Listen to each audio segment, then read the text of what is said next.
Assalamualaikum dan selamat pagi. Welcome back to channel. Pagi ni macam biasa Zul akan buat review market di Coin Market Cap dan juga sedikit technical analysis untuk tengok ke manakah arah pergerakan market. So kalau semalam tu ada bagi signal bearish iaitu mengenai bearish diversion dan dah berlaku, dan pergerakan untuk sedikit pattern juga sudah berlaku. So kita dah melakukan pergerakan dropping seperti mana yang dicakapkan, cuma price targetnya belum sampai. So pagi ni Zul akan sharekan sedikit di manakah ke point lagi untuk kita tengok akan ada lagi continuously drop. So apa tu, nampak satu trendline yang kita tengok sekiranya breakout, kita akan nampak price akan more drop ke bawah. Seperti mana kita tengok DSY sedang melakukan peningkatan dan ke manakah arah pergerakan seterusnya, dia akan terangkan di chart. So tanpa buang masa lagi, let's go kita pergi ke Coin Market Cap dulu untuk review market secara keseluruhan apa yang berlaku dalam tempoh 24 hours untuk hari semalam. So inilah Coin Market Cap. So pertama kali kita tengok total market currently berada di 1 trilion. So kita berada above 1 trilion dah hampir ni lah hari keempat atau hari ketiga dah 1 trilion. Selepas kita berada dalam bawah 1 trilion dalam antara 900 bilion ke 1 trilion dalam 4 bulan lebih. Volume macam biasa 87%. Kemudian dominasi BTC makin drop daripada 40%, 39, now dah 38.8. Ethereum pun drop sikit daripada 19.2 ke 18.9. So secara summary dalam pergerakan untuk total market drop sebanyak 0.57 dengan volume yang agak tinggi 24.48 dan BTC dominant drop 0.23. So untuk harga semasa tengoklah Bitcoin berada di 20.4, iaitu kita berada di key level. Key level apa? Siapa yang tak ingat, nanti tu akan terangkan di chat. So untuk malam saja total market atau total market Bitcoin drop sebanyak 0.78%. So meaning bila Bitcoin drop, kita jangkakan untuk altcoin lain juga akan drop. So drop semalam dia bagi signal kita ada bearish diversion. So price target adalah 19k. So adakah dia sampai? Pagi ni saya akan tunjukkan lagi apakah confirmation yang kita tengok price akan boleh jatuh ke 19.2 ke kembali. So Ethereum berada di 1.5k dengan dropping to 1%. So untuk lain-lain coin kita tengok BNB 5% dan juga Dogecoin 9%. Untuk Dogecoin untuk weekly semalam bukan 90%, untuk 112%, kembali balik ke 12 sen, tapi harga tertinggi yang dibound itu adalah 15 sen. So apa yang berlaku di Dogecoin dan BNB macam juga kan, ni adalah efek daripada Elon Musk. Selepas Elon Musk memiliki Twitter, ada CEO baru untuk Twitter ada announce pasal, ada tag pasal Dogecoin dengan kuartal ETHW dan juga BNB juga ataupun Binance juga ada kuartal Twitter untuk tweet untuk sokong decentralized untuk Twitter so meaning itulah yang drive sedikit untuk speculation dalam market. Sebab itu nampak BNB dan juga Dogecoin melakukan peningkatan. So apa pun kita akan tengok satu lagi coin yang lebih kurang sama dengan Dogecoin ataupun kita panggil speculation coin, iaitu Dogecoin dan juga Shiba Inu. So Shiba Inu naik juga 5%. So nanti kita akan tengokkan chart Shiba Inu adakah price boleh lagi terus melakukan peningkatan, so ke manakah arah targetnya.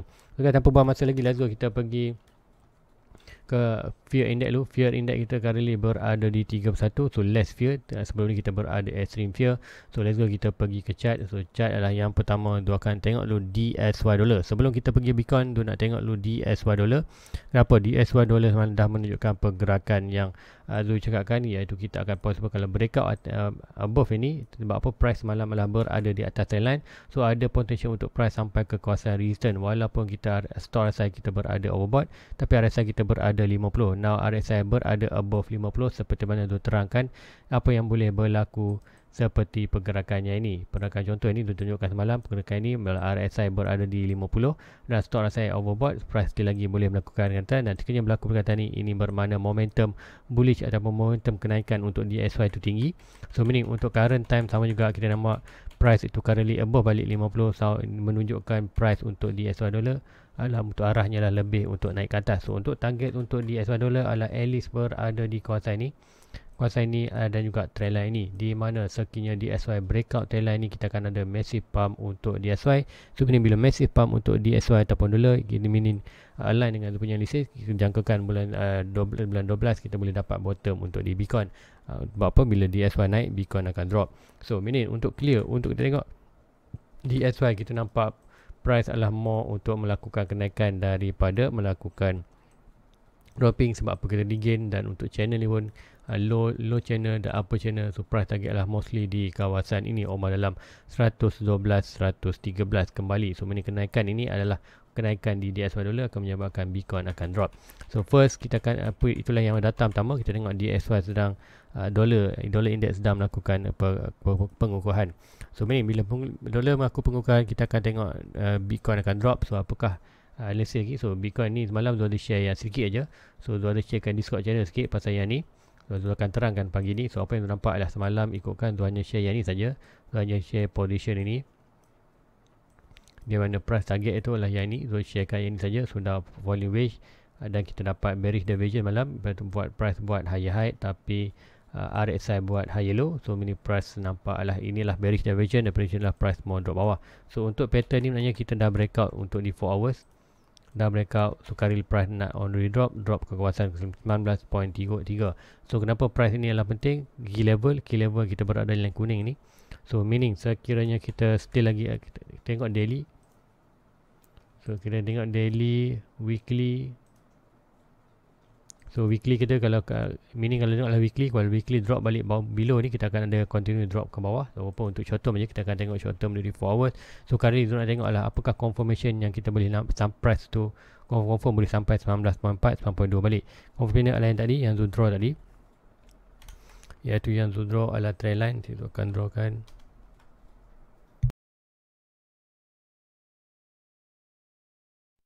Alright, trend line yang Zul draw ni ialah ini, kita nampak adalah satu trend line kecil ni. So kalau nampak ni, kalau draw lagi belakang, kita nampak ada satu massive trend line, hidden trend line kat sini.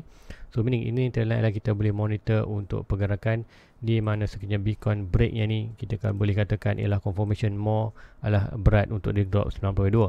So meaning trend line ni kita boleh delete kan. Kemudian yang ni juga kita akan delete. So meaning kita kali kita monitor yang ni untuk wedge ini. So wedge yang baru, walaupun kita dah breakout semalam, kita ada key level. So meaning untuk hari ni sekiranya kita lost position trend line ini ataupun pattern yang ini, so meaning kita jangkakan akan ada drop in tempat lain. Kita ini adalah contoh falling channel, rising wedge. Rising wedge adalah pattern reversal. So biasa untuk short term kita boleh pakai juga point breaking yang ni, point breaking price sampai kawasan ni dan menuju ke kawasan tu. Ini align dengan tu punya analisis, iaitu kita ada channel the price boleh follow, still lagi boleh melakukan naikkan untuk short term, naik lagi drop. So kalau kita drop channel ni, barulah kita akan ada massive drop untuk drop balik kembali ke almost kita punya key level adalah 17 ataupun lower low sebelum ini. So itu yang boleh berlaku. So apapun, hari ini adalah satu hari bulan. Satu hari bulan adalah untuk permulaan Fed meeting, di mana Fed meeting untuk hari ini adalah satu hari bulan. Kemudian besok 2 hari bulan kita akan dapatkan announce untuk berapakah high rise, berapakah interest rate yang akan dinaikkan. So berapa base point, adakah 75 base point ke atas. So jangkakan kalau kita dapat 75 base point ke bawah, so meaning tu jangkakan akan ada sedikit kuartal sama ada Bitcoin tak buat hanya sideways ataupun akan berlaku pump sedikit. So kalau pump sedikit sampai mana, macam akan ada still lagi target untuk at least sampai ke 22.4.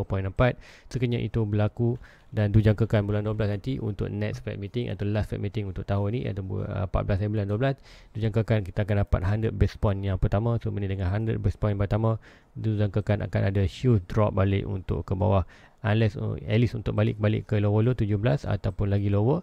So kalau kita naik dulu 204, ada possible ini kita akan dapat bottom kita kawasan ni. Sekiranya untuk kita drop terus ke kawasan ni, dan data yang kita dapat untuk inflation untuk besok 2 hari bulan teruk, so kita akan ada huge drop, dan huge drop tu price boleh drop ke kawasan 14k. So itulah possible yang boleh berlaku dalam Bitcoin. So apapun itu lebih pada sikit long term untuk at least jangkaan bulan 12. Untuk short term kita jangkakan untuk Bitcoin boleh drop ke kawasan ini atau dalam kawasan kita dekat dalam 19.9, ataupun kita boleh drop balik ke below support ni daripada last low. Macam juga ada Fibonacci last low, last high ni Fibonacci kita berada kawasan 19.2. So itulah pergerakan di Bitcoin align dengan pergerakan di DXY dollar, di mana DXY dollar sedang melakukan peningkatan. So bila dolar melakukan peningkatan, kita akan jangkakan Bitcoin akan drop. So itulah kenapa position ini yang boleh berlaku. So apapun data penting untuk hari ini Fed meeting, kemudian 2 hari bulan besok lah kita akan dapat quarter result dia, berapakah base point yang akan dinaikkan interest untuk melawan inflation di US. So itulah untuk di Bitcoin. So first kita akan tengok dulu di Dogecoin, apa yang berlaku di Dogecoin sebenarnya. ke mana ke arah seterusnya. Kita akan tengok Dogecoin sebelum ni tu ada remark kan, kita belum stabil di atas key level kita, iaitu key level dijagakan adalah omah dalam 10 sen ni. So nampak price dah buat consolidation kawasan ni. So RSI dah berada below, RSI lagi overbought, stop RSI dah drop. So macam juga kan, sekiranya kita dapat data yang kuartal, data interest rate yang menyebabkan Bitcoin hanya sideways, so kita boleh jangkakan ada altcoin akan boleh lagi terus melakukan peningkatan. So apapun untuk pergerakan ni, kita akan tengok price di sini untuk dua candle ni. So dua candle ni pun kita nampak lah satu bearish divergence yang tinggi, yang besar juga untuk di Dogecoin. Yang ini equal height ataupun consider boleh buat higher high kawasan ni, tapi equal height maknanya double bottom di RSI. Kemudian kita tengok di Dogecoin, nampaklah price di high ni buat higher high. So buat high high equal height, so ini apa yang kita jangkakan adalah ini adalah more kepada bearish divergence, hidden bearish divergence. So ini price adalah mostly sedang melakukan dropping. So baik juga untuk di Dogecoin kan, tekan aku kata jangan buy, biar dulu. Sebab apa, price dah pump. Unless kita tengok price itu buat sideways di kawasan ni, buat sebarang pattern bullish balik, tu barulah kita boleh jangkakan akan ada berlaku kenaikan. So untuk yang ni maknanya kita boleh buat satu channel untuk kita tengok ke manakah arah pergerakan bounce sebelum at least anda nak ambil short term buy lah. So kita ambil ni, high ni dan high ni, kita boleh draw satu channel. So meaning kita nampakkan pergerakan ni untuk di Bitcoin.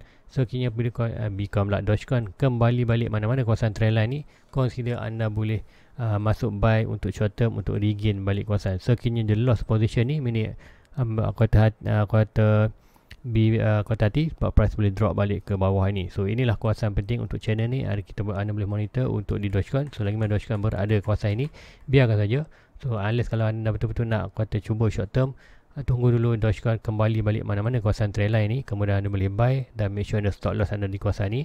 So kalau ada rezeki, kita boleh naik balik. So mostly kita tengok ala price ni mostly untuk melakukan sideways. Apa yang tu nak tengok untuk di Dogecoin ni lebih kukuh.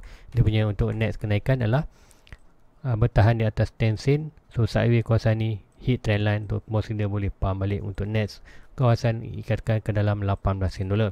So apapun, Dogecoin adalah more kepada speculation coin. So make sure anda invest duit yang anda expectation yang boleh loss untuk di Dogecoin. Sebab apa, Dogecoin ni hype lah currently disebabkan Elon Musk lah dengan pemilikan Twitter yang tu tadi. So kita akan tengok bala another dia punya pesaing, iaitu Shiba Inu. So apa akan berlaku di Shiba Inu tu. Shiba Inu sebelum ni tu ada sharekan satu trendline, betul-betul dia dah breakout dan sedang melakukan kenaikan. Apapun untuk long term, still lagi kita perlu above berada di kawasan kuning ni 0.001 untuk price terus melakukan kenaikan. So apapun untuk pergerakan ni, kita boleh monitor satu channel. Maknanya tu dapat satu channel, kita akan buat satu channel yang ni. Right, kita nampak satu channel ni. So meaning untuk Shiba Inu belum lagi dia punya breakout. So yang ni, sekiranya Shiba Inu breakout yang ini, so meaning kita berjangkakan price boleh sampai ke above yang ni. So seperti mana pergerakan di Dogecoin, tu nampak Shiba Inu juga boleh melakukan peningkatan yang sama. So inilah kuartal bullish. So apa pun untuk short term, lebih jangkakan possible dia akan sampai ke kawasan ni. Adalah pergerakan yang nak tengok lah, Shiba Inu still lagi kawasan ni, kemudian Bitcoin still lagi drop. So kita jangkakan price still lagi buat sideways dalam kawasan ni. So buat base, so base itulah good untuk long term. Sebab apa, long term kita akan jangkakan pergerakan yang lebih kurang ni. So base, kemudian kita akan ada huge pump untuk net sebulan. So itulah untuk di coin Shiba Inu. Ada coin yang kata speculation, tapi speculation pun dia adalah community yang besar dalam dia. Sebab tu tengok tak boleh lepas pandang juga lah Shiba Inu, Dogecoin ini. So itulah untuk dua coin. So kita akan pergi ke ruangan komen. So ruangan komen tanya pasal Filecoin. So Filecoin, lama tu tak tengok Filecoin. Consider Filecoin ni boleh juga invest. Cuma Filecoin ni ada isu dia adalah dia kerap kali kena hack. Itulah yang masalah dia. So kita tengok dengan Filecoin, FILUSDT. Tengok di Binance. So inilah di 4 hours Filecoin apa yang ada sharekan ni, iaitu sebenarnya kita ada massive falling channel untuk di Filecoin. Mungkin tak nampak di 4 hours, dia akan pergi bersakit di daily. So daily nampaklah pergerakan ini. So price dah drop pun, harga opening below sebenarnya lah 10 dolar. So meaning adakah ada invest untuk Filecoin? Yes, boleh invest. Sebab apa, kita nampak pergerakan ni. Kemudian kalau di 4 hours pun kita boleh monitor satu lagi pergerakan. So ikutkan ni mostly kalau tengok Filecoin, sekiranya dia breakout channel ni, dia nak jangkakan dia akan ada massive pump sampai mana kita boleh jangkakan last low dan last high kawasan ni. Nanti dia akan draw balik, kita akan jangkakan. Okay, tak last low, tak tinggi mana pun last low, sebab apa, dia mendata je tu. Pendata ni kita akan tengokkan LSK level. So untuk sama ada sekiranya untuk di Falcon dapat breakout ini, kita jangkakan first target adalah $10. Kemudian next target kalau berjaya break above $10 dan buat base seperti mana tu terangkan di Dogecoin, tu nak dapat pergerakan yang sama juga di Falcon, berjaya above 10 sen, kemudian kita target $10, kita boleh target untuk $17. So apapun key level yang penting untuk ni lah berada di $10 dan $17. So ini untuk short term, untuk anda buy kawasan ni lah good benda. Falcon consider good coin untuk holding juga. Cuma masalahnya lah ada sedikit Falcon ni berlaku kena hacking banyak kali sikit. So sebab tu kita tengok ada kejatuhan ni. So apapun untuk projek dia bagus. So apapun kita tengok untuk short term breakout ini, kita berjangkakan first target adalah $10, break above $10 kita boleh sampai ke $17. So good untuk investment untuk long term dan juga short term untuk coin ini, di Falcon. So next, korang komen tadi yang tanya tu, nampaklah tanya pasal bila last bottom target. Okey, untuk zone nya, zone target dalam kawasan 14k ke 10k. Kenapa 14k 10k? Berdasarkan zone punya 4 year circle crypto ataupun Bitcoin. Kita untuk kita 4 year circle untuk crypto, kita jangkakan untuk Bitcoin drop 80 ke 83%. 80 ke 83% untuk Bitcoin, bermakna Bitcoin perlu berada di kawasan 14 ke 10 dolar. So untuk analisis ni juga kan untuk di Bitcoin, so still lagi nampaklah pergerakan ni. So kita akan boleh tengokkan pergerakan ni. Contoh yang ni, dia senang tengoklah untuk perhatikan untuk dia buat sama juga untuk di di seperti cat-cat lain. Kita nak jangkakan kita akan berlaku satu channel. So channel ni lah price sekarang buat pergerakan ni, middle channel. So yang ni kita tak boleh nak agak lagi upper dan lower ni, disebabkan below ni kita tak ada lagi satu candle atas ni. So apa yang bersedia adalah kita jangkakan kenaikan yang diri adalah kenaikan untuk at least untuk short term, jadi drop ke 19 ataupun kita dapat naik ke 22.4. Dengan kenaikan 22.4 ni kita akan dapat satu legit trend line daripada higher high ini dan higher low ni. Kita resistance tu berlaku rejection tu kita akan buat satu trend line. So trend line ni nanti kita boleh guna untuk channel, iaitu kita akan draw channel dan kita connectkan dengan yang bawah ni. So ini kita akan dapat line bawah. So line bawah ni menunjukkan kita nampaklah falling channel untuk di Bitcoin. Sama ada Bitcoin drop ke 14k ataupun kembali balik ke 17 ke middle trend line ni, kemudian rebound untuk bulan 12.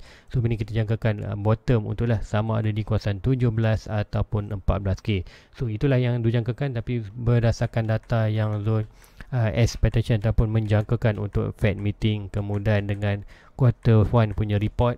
So jangkakan bulan 1 bulan 12 kita boleh possible kita akan dapat bottom Bitcoin antara 14k ke 10k. So itu still lagi Zul harapkan, dan berdasarkan technical 14k dan 10k lah still lagi Zul punya last bottom untuk Bitcoin dan drop.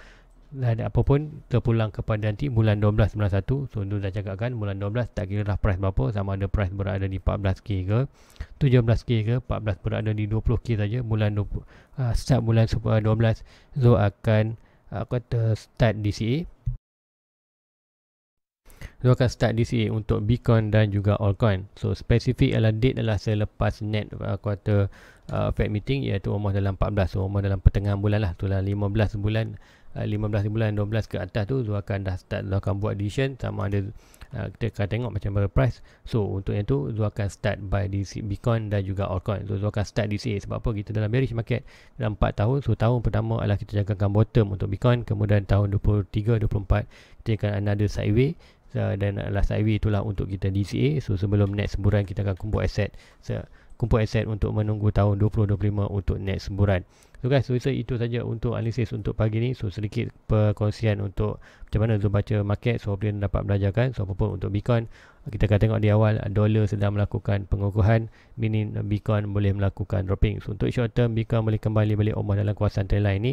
Adakah ada rebound? Tu kalau dia rebound balik above ni, so ini kita boleh jangkakan kenaikan ini kita boleh drag price boleh naik lagi above untuk hit kita punya 20-24. So itulah sekiranya kita dapat ni lah. Macam juga tadi sekiranya kita dapat data untuk inflation rate, data untuk interest ni adalah below 75 base point.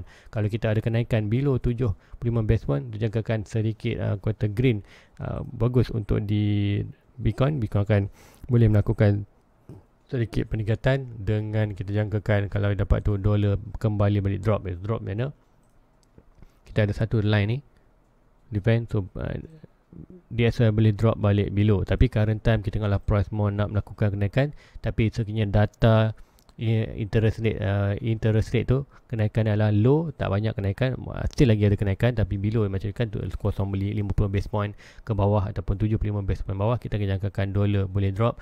So dropnya dolar itu akan menyebabkan kenaikan di kuartal Bitcoin. So apapun untuk currently kita still lagi dalam bearish market. So untuk major pergerakan adalah DSY kita jangkakan akan ada berlaku kenaikan, kemudian untuk Bitcoin akan terus melakukan dropping disebabkan kita still lagi dalam bearish market sebelum lagi ada signal bullish di Bitcoin dan belum ada lagi signal bearish untuk di DSY dollar.